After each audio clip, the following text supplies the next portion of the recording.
Hey guys, so we're going to be thinking here about finding the greatest common factor between sets of numbers. We're going to start with thinking about two numbers and finding the biggest factor that they share. We're going to use this strategy called the tree strategy.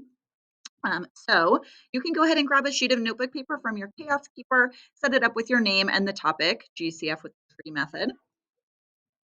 And you can, once you've done that, go ahead and write this header here. Why or when can this strategy be helpful? Go ahead and make your paper match.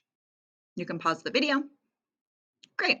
So this strategy, this tree method, you can see me trimming this tree into a beautiful heart shape. Just love the tree so much. It can be helpful to find factors of numbers. Because you can use any multiples, right? So you can use any pair of numbers that when you multiply them together, hit your target number. It can also be helpful because it can be easy to stay organized. It's clear when you're done finding all of the prime factors of the target number. And it's sort of this manageable way to put your prime string together. It becomes clear which numbers are prime and then how to put them together.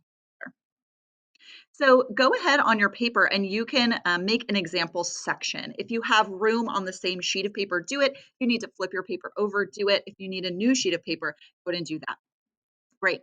So we're going to go ahead and we're going to have two numbers here that we're going to end up making these trees of. So you can see that our target number is going to be 12 over here and 20 over here. And these trees are sort of like pre-made, right? We know how many branches, if you think of these like as branches, they have, if you will. We don't know what number will be in this like little berry section yet, right? But we're going to get there.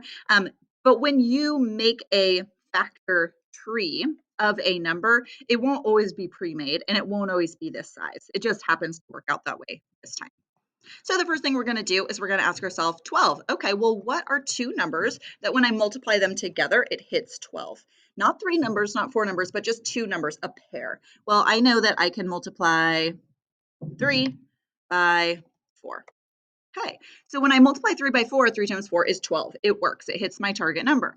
I'm going to say, ooh, beautiful, news here, is that 3 is prime. So I'm going to go ahead and circle it. I'm going to put this little ring around it. Ring around the 3. 4 is not prime, right? It's even and it can be broken down further. So I'm going to say, well, what times what can equal 2? What's a pair of numbers that can multiply together to hit 4? And I know that 2 times 2 equals 4. And so I can put my ring around them.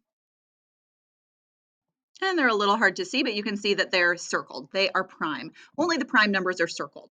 Okay, we're going to do the same thing over here for our 20. So we're going to say, well, what two numbers could I multiply together to hit 20? I could do 10 and 2. I could do 5 and 4. We'll just go with 5 and 4. Okay, I say, ooh, well, good news, 5 is prime. So I'm going to circle it. 4 is not prime. I'm going to keep going and break it down until the only factors, right? So these are prime, meaning the only factors that can multiply by together to hit our target number are 1 and itself. So that means that 2 and 2 are prime. So now that we found all of the primes, right, we're going to create a unique prime factor string for each of these numbers. So for 12, we know that 2, check, and 2, check, and then 3, I'm going to check it off before I type it in, 3, is the unique prime string of numbers that you can multiply together to hit 12. Okay, you're going to organize it from the lowest number to the highest number. And in a prime number string, the only numbers in the string are going to be prime numbers.